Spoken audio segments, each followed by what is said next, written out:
जब हम हड़प्पा और मोहनजोदारो की खुदाई में पाए गए मुहरों, बर्तनों और शिलाओं पर नज़र डालते हैं तो हमें मिलती हैं कुछ रहस्यमयी आकृतियाँ, प्रतीक और चिन्ह जिन्हें हम आज इंडस लिपि के नाम से जानते हैं। ये वही लिपि है जो हजारों साल पहले भारत की पहली महान सभ्यता ने प्रयोग की थी।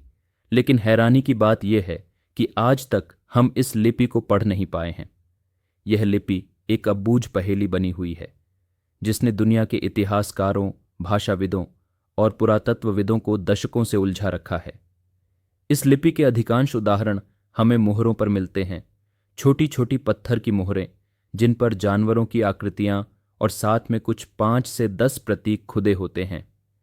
ये प्रतीक दाएं से बाएं लिखे गए लगते हैं और कुछ जगहों पर ऊपर से नीचे भी दिखाई देते हैं, पर इनमें कोई लंबा लेख नहीं है, न ही कोई स्पष्ट व्याकरण, न कोई दोहराव जिसकी मदद से हम इसे डिकोड कर सकें। अब तक 400 से अधिक अलग अलग चिन्हों की पहचान की जा चुकी है। कुछ सरल रेखाएं हैं, कुछ जानवरों जैसे दिखते हैं तो कुछ बहुत ही प्रतीकात्मक।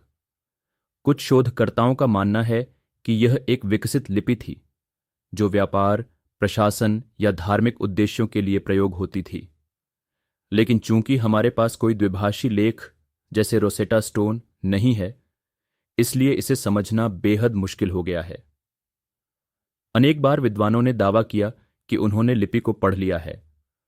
कुछ इसे संस्कृत की पूर्वज मानते हैं तो कुछ द्रविड़ भाषाओं की ओर इशारा करते हैं, लेकिन अभी तक कोई भी व्याख्या सर्वमान्य नहीं हो सकी है। भारत सरकार ने भी इसे पढ़ने के लिए विशेष अनुसंधान केंद्र बनाए हैं, लेकिन रहस्य अब तक बरकरार है। इस लिपि की गुत्थी सुलझाना सिर्फ भाषाई उपलब्धि नहीं होगी, बल्कि इससे हमें पता चलेगा कि उस समय के लोगों की सोच, संस्कृति, कानून, धर्म और जीवन शैली कैसी थी। क्या वे ईश्वर के बारे में लिखते थे? क्या व्यापारिक अनुबंध बनते थे?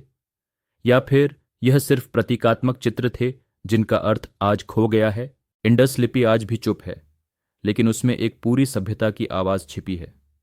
जैसे ही यह लिपि पढ़ी जाएगी, भारत का प्राचीन इतिहास एक नई रोशनी में सामने आएगा और शायद हमें यह भी पता चलेगा कि हमारी सभ्यता कितनी उन्नत थी, कितनी गूढ़ और कितनी गहराई लिए हुए थी।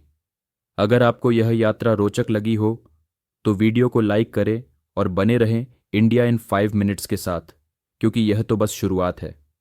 धन्यवाद।